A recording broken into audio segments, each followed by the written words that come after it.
Donc le message de ce matin, un message que nous connaissons bien, d'une histoire que nous connaissons aussi très bien, à propos de David et Goliath.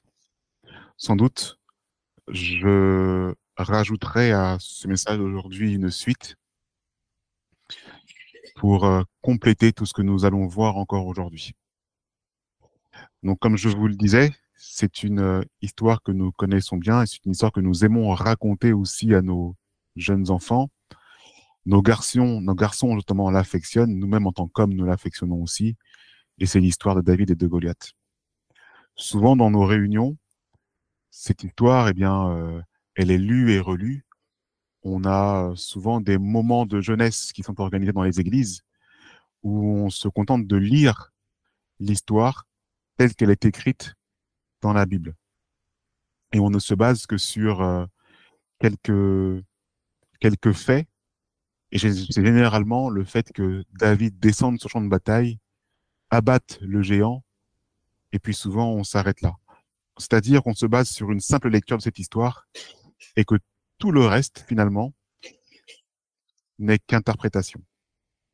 Mais aujourd'hui, je vous propose une lecture un peu différente.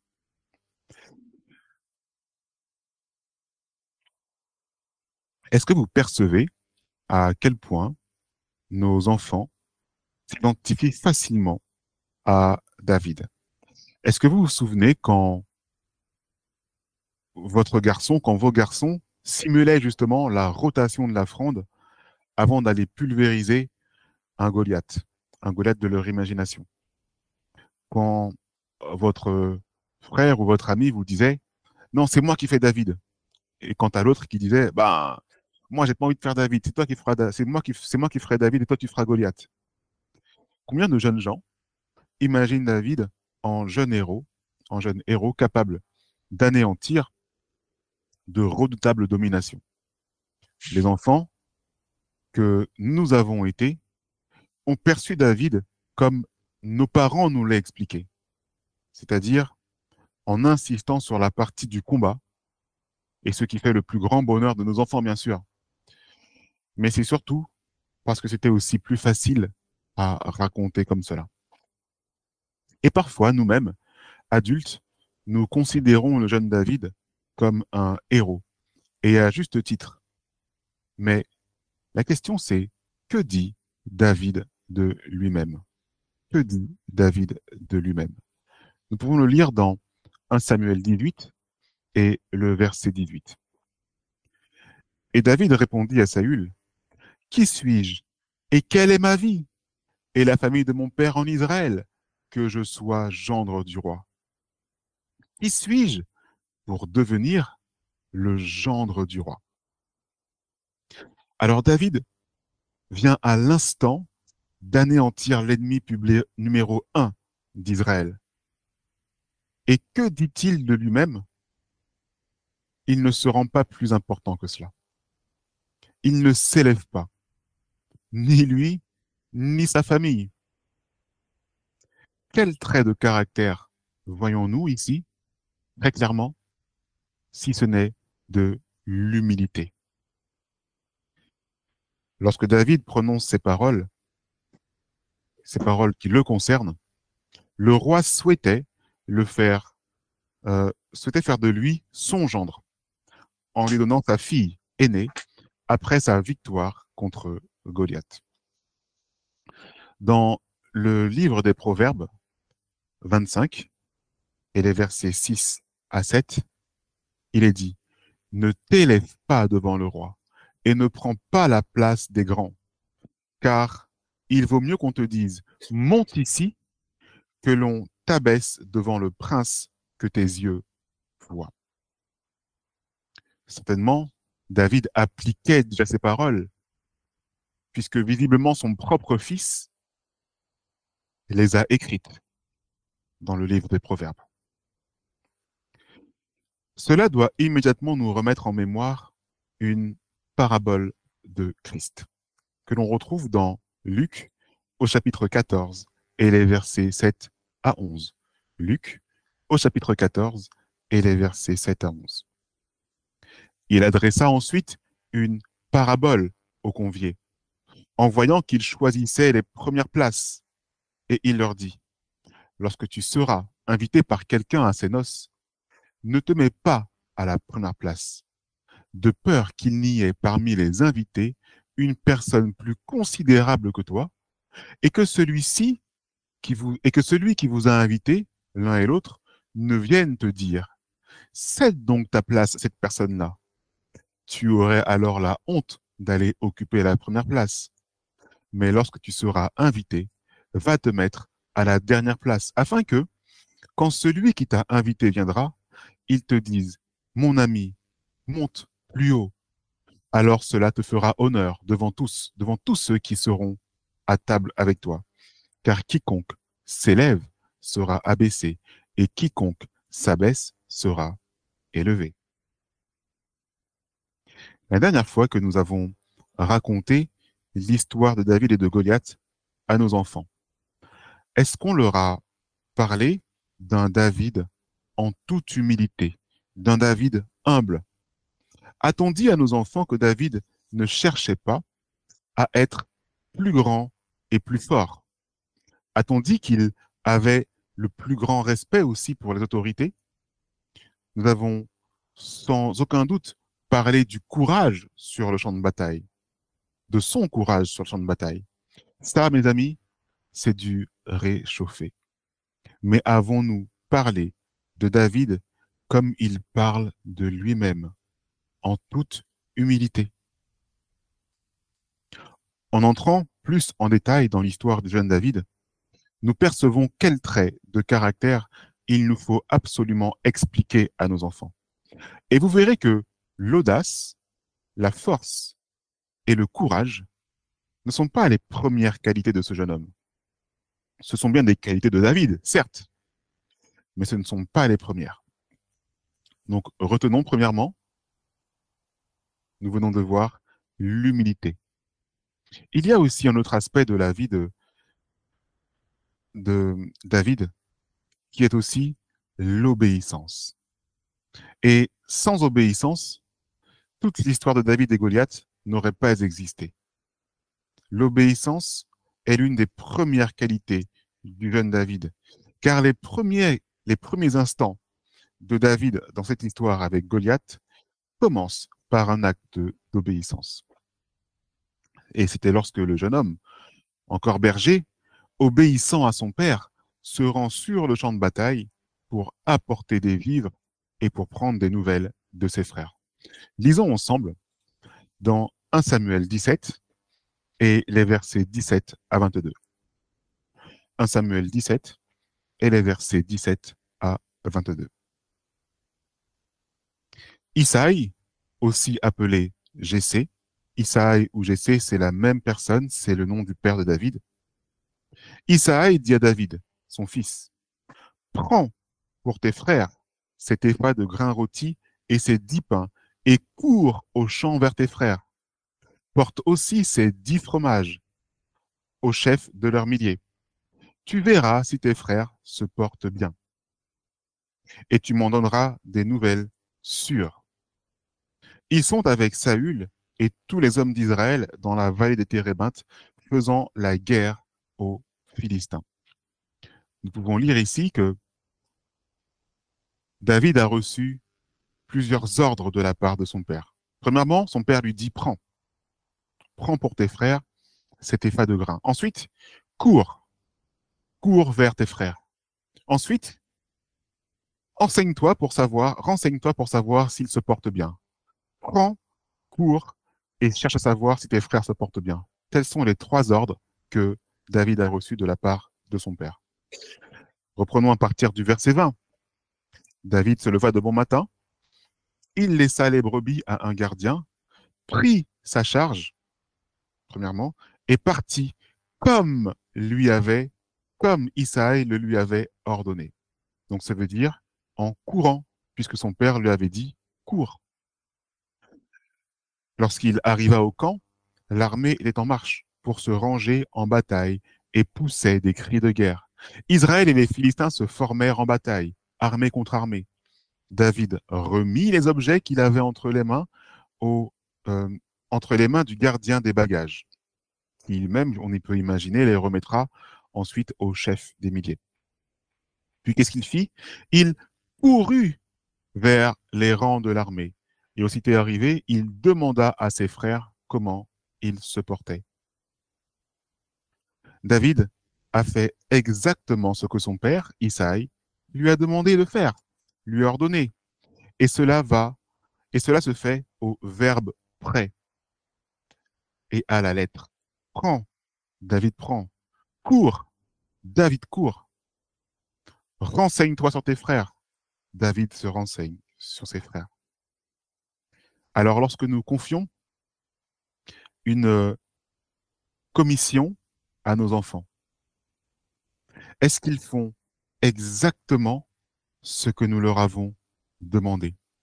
Est-ce qu'ils obéissent à la lettre? Est-ce qu'ils obéissent au verbe près? Permettez-moi de monter cette question, cette fois-ci au plus grand. Nous avons vu cette semaine que depuis sabbat dernier, il y a eu un conflit armé sur la bande de Gaza, conflit armé très meurtrier. Et faisons le parallèle avec cette guerre entre Israël et les Philistins. Il y a un conflit armé sur cette bande de Gaza. D'ailleurs, la bande de Gaza se trouve aussi sur l'ancien territoire philistin. Donc on peut faire ce rapprochement. Mais imaginez que dans le cadre de l'œuvre, Dieu vous dise, mon frère, ma sœur, prends pour tes frères et cours vers les camps, vers ce conflit armé. Et maintenant, renseigne-toi pour savoir si tes frères se portent bien. Il s'agit d'un conflit armé très sanglant. Chers amis, allez-vous vous y rendre? Allez-vous obéir à la lettre? Je dis allez-vous, mais vais-je suivre verbe pour verbe chacun des ordres qui m'a été donné? Cela me paraît compliqué. Déjà parce que l'État français va mettre un veto à ce que vous y allez pour conserver la sécurité de ses ressortissants. Mais en plus, sans doute qu'on aurait une boule au ventre. Mais David, lui, court sans la moindre hésitation. Il se lève de bon matin pour y aller. On peut dire que c'est du courage, mais c'est une obéissance à la base, une obéissance très forte. Donc lorsque nous racontons l'histoire de David et de Goliath, parlons-nous de cette obéissance qui a mené David jusque sur le champ de bataille, jusque sur le champ de sa prochaine bataille. Nous devrions, car l'obéissance dont David a fait preuve ici est aussi une réponse à la désobéissance de Saül. Dieu se sert d'une qualité de David que Saül n'a pas, ou que plutôt que Saül a perdu. Expliquons cela. Retournons 2 chapitres auparavant au chapitre 15 de 1 Samuel. 1 Samuel chapitre 15. Le contexte, c'est que l'Éternel demande à Saül, par l'intermédiaire de Samuel, de combattre les Amalécites et de les dévouer par interdit, c'est-à-dire qu'il n'y ait aucun survivant. Le roi s'exécuta et battit Amalek, mais il désobéit à l'Éternel en épargnant le roi Amalek, mais aussi en récupérant les troupeaux amalécites. Et là, c'est un problème. Lisons dans 1 Samuel, au chapitre 15, et les versets 18 et 19. L'Éternel t'avait fait partir en disant, va et dévoue par interdit ces pécheurs, les Amalécites. Tu leur feras la guerre jusqu'à ce que tu les aies exterminés. Pourquoi n'as-tu pas écouté la voix de l'Éternel? Pourquoi t'es-tu jeté sur le butin? Et as-tu fait ce qui est mal aux yeux de l'Éternel? Retenez bien l'expression. Pourquoi t'es-tu jeté sur le butin? C'est le caractère que développe Saül, qu'a développé Saül, l'intérêt pour un butin. Plus tard, à partir du verset 24 jusqu'au verset 26, Saül répond à Samuel. J'ai péché car j'ai transgressé l'ordre de l'Éternel et je n'ai pas obéi à tes paroles. Je craignais le peuple et j'ai écouté sa voix.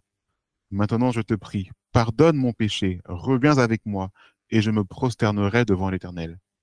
Samuel dit à Saül, je ne retournerai point avec toi, car tu as rejeté la parole de l'Éternel, et l'Éternel te rejette, afin que tu ne sois plus roi sur Israël. La suite, nous la connaissons. Et nous savons que David sera désigné comme son successeur. Je prenais l'exemple ce matin d'un employeur qui renvoie un de ses directeurs pour faute grave, pour, par exemple, détournement de fonds. Il s'assure que son remplaçant ne soit pas attiré par l'argent. Il s'assure que son remplaçant ne sera pas cupide, voire même vénal, c'est-à-dire attiré par l'argent, c'est ça. Ainsi, Dieu qui voit son oint Saül pécher par désobéissance, s'assurera que son remplaçant soit dépourvu de désobéissance, c'est-à-dire David. Et cela fut le cas.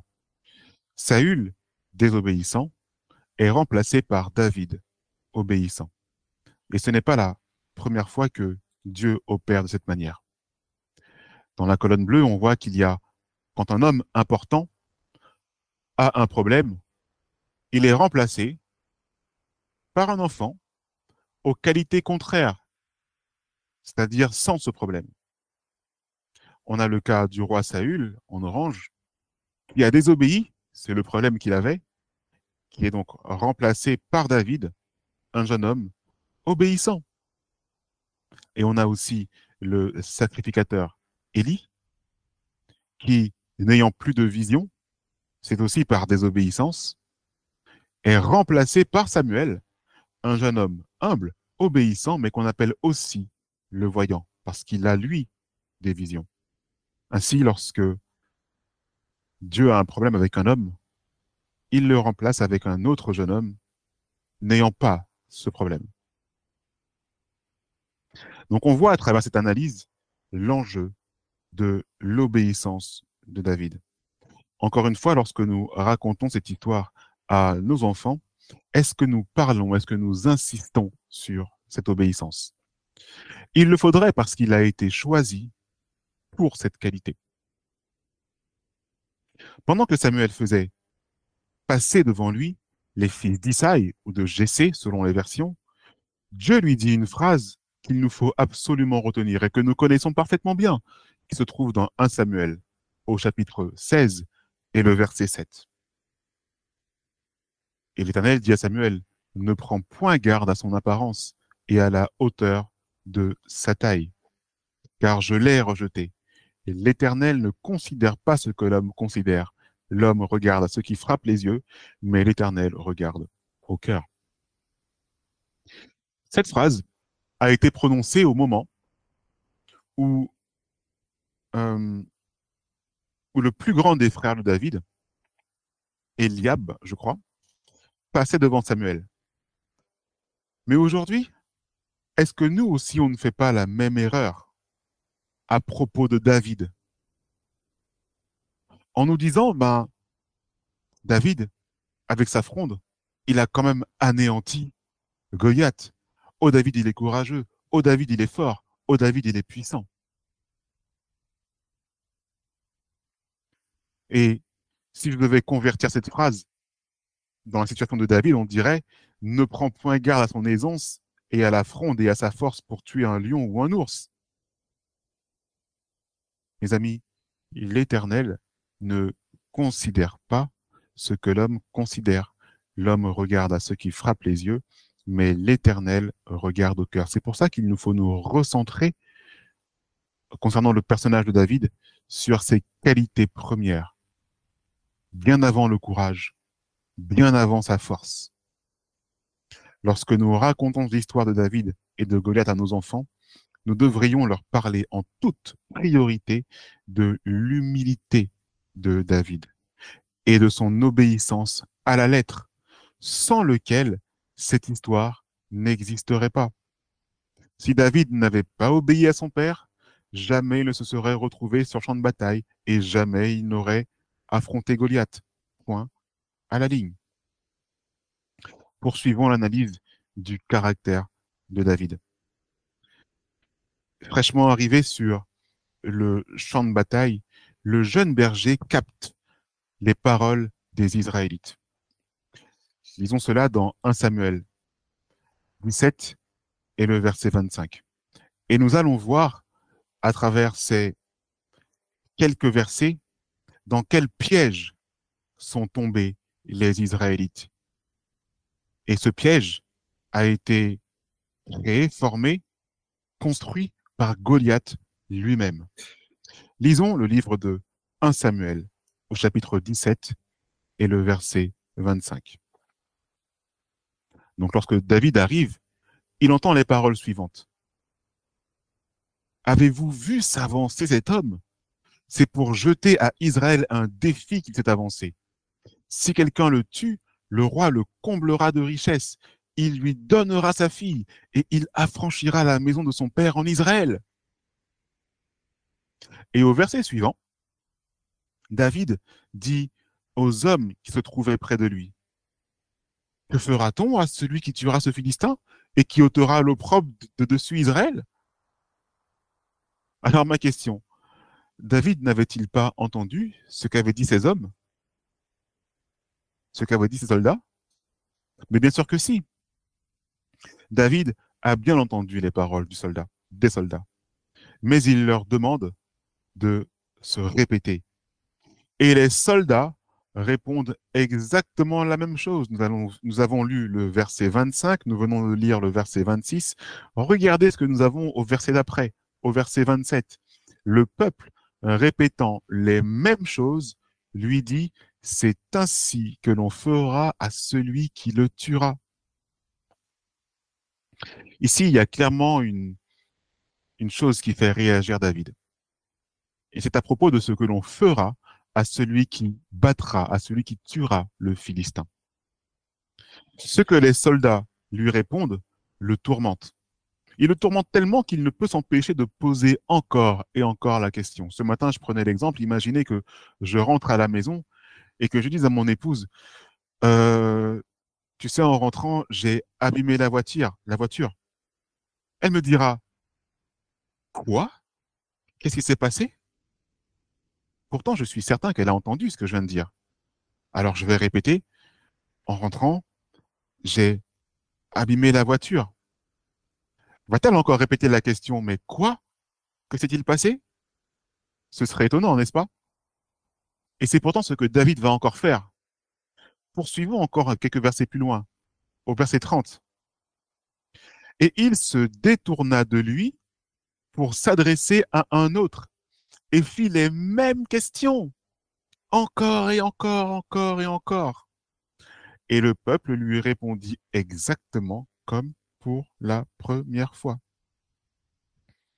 La question est, David était-il finalement intéressé par le gain que proposait Saül pour poser plusieurs fois la question? Non, car même après avoir tué le Philistin, souvenez-vous de ce que David dit de lui-même. Qui suis-je pour devenir le gendre du roi? Non, il n'était pas attiré par le gain, parce que dans sa jeunesse humble et candide, c'est-à-dire d'une grande pureté morale, David est en réalité ulcéré par les propos des soldats. La compréhension immédiate est donc de remarquer l'insistance de David sur le comportement, sur le caractère vénal de ces soldats israélites. C'est-à-dire qu'ils se laissent acheter au mépris de la morale, exactement comme un certain Amalek a acheté Saül par des brebis au mépris de l'obéissance à Dieu. Ici, dans cette histoire, chacun préfère l'appât des gains que propose Saül. Et personne, non, personne ne s'appuie sur les mots du jeune berger, qui les exhortait pourtant à s'appuyer sur Dieu. David était-il intéressé par ses gains au point de poser plusieurs fois la même question? Nous avons compris. Absolument pas. Et en reprenant cette question à plusieurs reprises, que fera-t-on à celui qui tuera ce Philistin? Il révèle l'avarice de l'armée israélite. En reprenant plusieurs fois cette question, David y ajoute, et notamment à la fin du verset 26, qui est donc ce Philistin, cet incirconcis, pour insulter l'armée du Dieu vivant? Il y a donc un rapport direct entre la question que fera-t-on à celui qui tuera ce Philistin et qui est donc ce géant pour insulter l'armée du Dieu vivant? Et ce rapport est le suivant. David accuse Goliath d'être responsable de la chute morale des Israélites. Il tient Goliath pour responsable de la cupidité des hommes de Saül. Saül est tombé dans ce piège quelque temps auparavant, et voilà que son peuple tombe aussi dans ce piège. Et les soldats israélites ne se battent plus pour les promesses de Dieu, selon la force que Dieu leur donne, mais ils se battent désormais pour l'appât du gain. Voici ce qu'est l'insulte à l'armée du Dieu vivant. En acceptant le défi du Philistin, Saül est tombé dans le piège de l'ennemi. Un piège en deux plans. Premièrement, sur le plan martial. Si ce ne fut David, aucun soldat ne se serait porté volontaire et le roi lui-même aurait été désigné pour combattre. Pour sa perte, toujours sur le plan martial, il faut que nous nous souvenions que jamais, de mémoire, jamais, Israël n'avait perdu contre les Philistins. Qu'est-ce qui aurait donc changé ici si Israël s'était battu selon les promesses de Dieu, comme à son habitude, et comme les statistiques l'ont montré, il n'aurait pas non plus perdu contre les Philistins. Mais leurs pensées ont été compromises au point de ne plus se battre pour Dieu, mais pour des gains. Ça, c'est le premier piège sur un plan martial, sur un plan martial ou sur un plan militaire que Goliath a mis en place. Enfin, deuxièmement, sur un plan moral. Les promesses de Dieu n'étant plus considérées, la seule motivation pour trouver un volontaire devait donc être charnelle et matérielle. Donc forcément, les propos du jeune berger ne pouvaient pas plaire. Ne pouvaient pas plaire à tout le monde, ni à son grand frère Eliab, qui va d'ailleurs l'accuser d'orgueil. Donc en réalité, David, tout en s'exprimant ainsi, était déjà au combat contre la corruption qui régnait dans le cœur d'Israël. Donc ici, on perçoit un autre trait de caractère de David, c'est l'intégrité. Il est intègre. Comment nos enfants peuvent-ils connaître ce fait si on ne leur présente David que comme un excellent frondeur? Lorsque nous lisons ou racontons cette histoire à nos enfants, nous ne devrions pas omettre ce fait. Le combat et la victoire appartiennent à l'Éternel. Qui sommes-nous donc pour être attirés et recevoir ce qui revient directement à Dieu? C'est une insulte à l'Éternel. D'ailleurs, une fois devant Goliath, David le rappelle.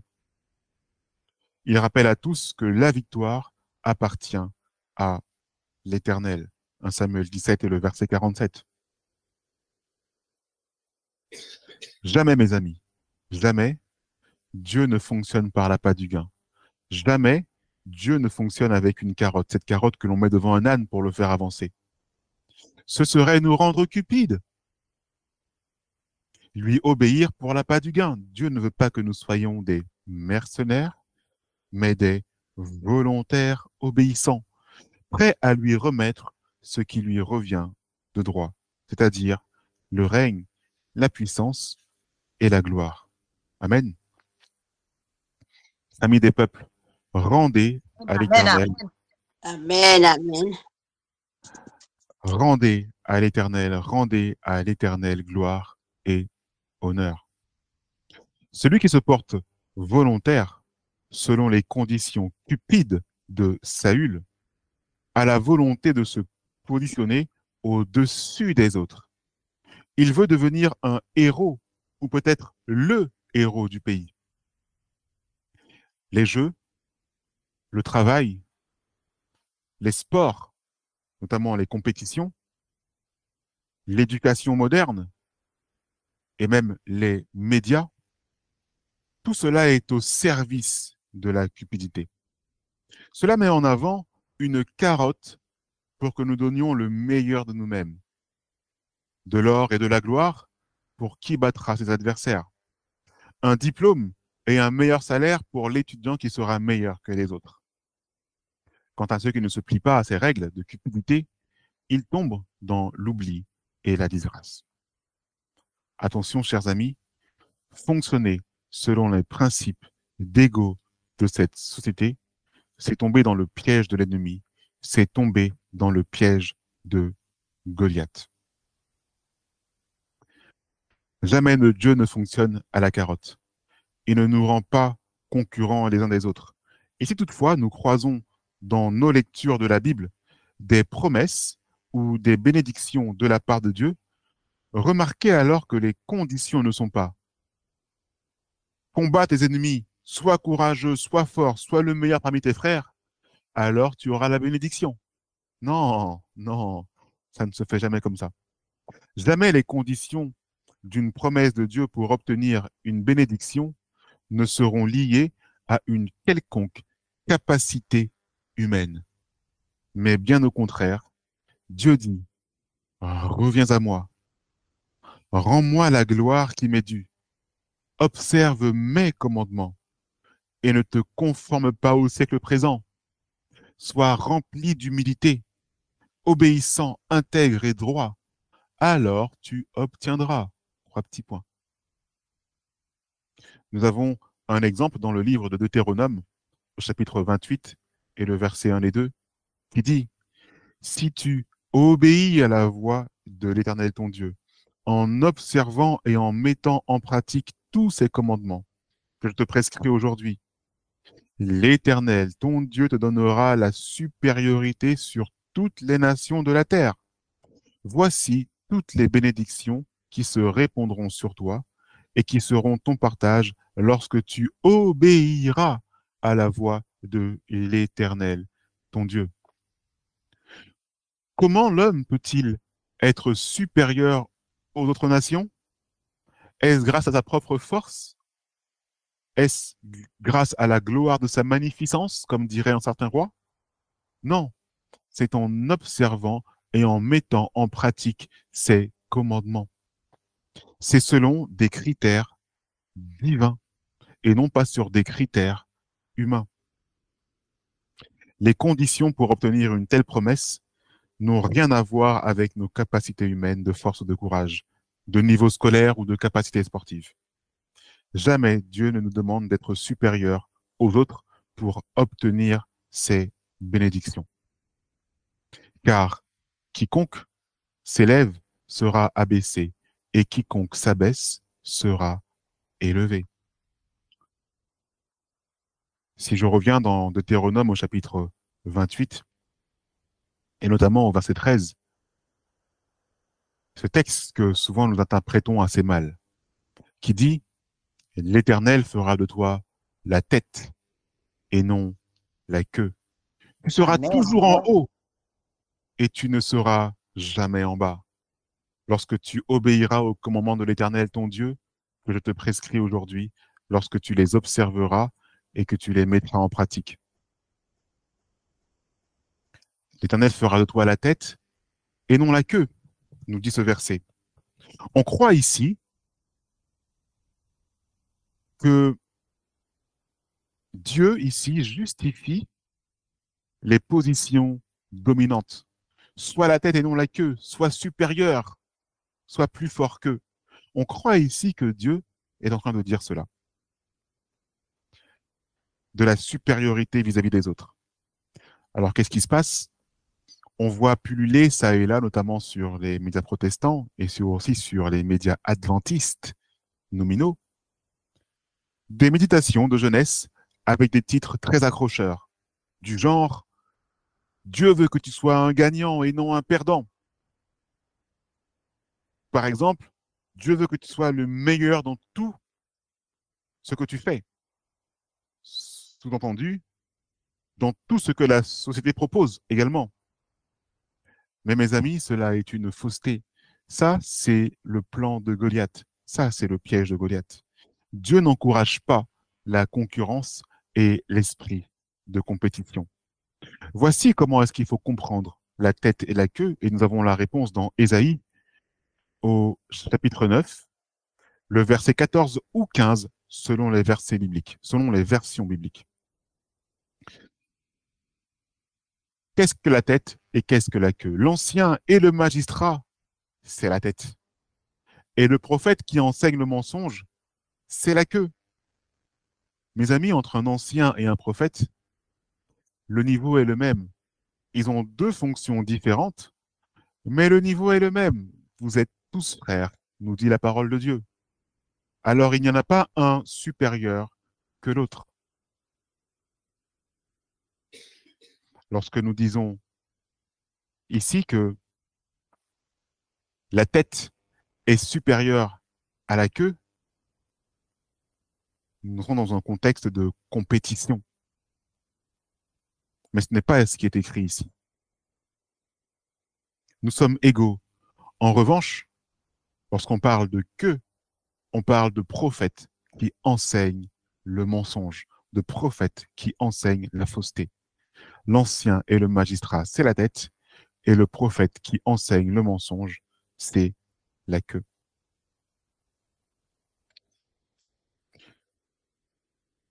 Comment donc pouvons-nous donc aboutir à la conclusion de dire que l'on sera meilleur que les autres? La réponse est la suivante. C'est parce que nous sommes justement tombés dans le piège de Goliath. Et mes amis, pour conclure, le seul moyen d'éviter de tomber dans le piège de Goliath, c'est d'avoir les traits de caractère de David, qui sont le courage, la force et la précision à la fronde? Non, qui sont l'humilité, l'obéissance et l'intégrité. Prenons quelques passages bibliques pour illustrer cela. L'humilité. L'Éternel soutient les humbles et il abaisse les méchants jusqu'à terre. Goliath ne pouvait pas survivre face à l'humilité. Un David orgueilleux aurait perdu parce qu'il aurait été lui-même abaissé et considéré comme méchant. Mais parce que l'Éternel soutient les humbles, le bras de David a été soutenu et il a été vainqueur sur Goliath. Ne faites rien par contestation ni par vaine gloire, mais que chacun de vous regarde les autres par humilité, comme plus excellent que lui-même. Amen. Ceci Amen, est amen. la caractéristique de l'humilité que possédait David. Amen. Quant à l'obéissance, comme des enfants obéissants, ne vous conformez pas aux désirs que vous aviez autrefois dans votre ignorance, mais de même que celui qui vous a appelé est saint, vous aussi devenez saints dans toute votre conduite.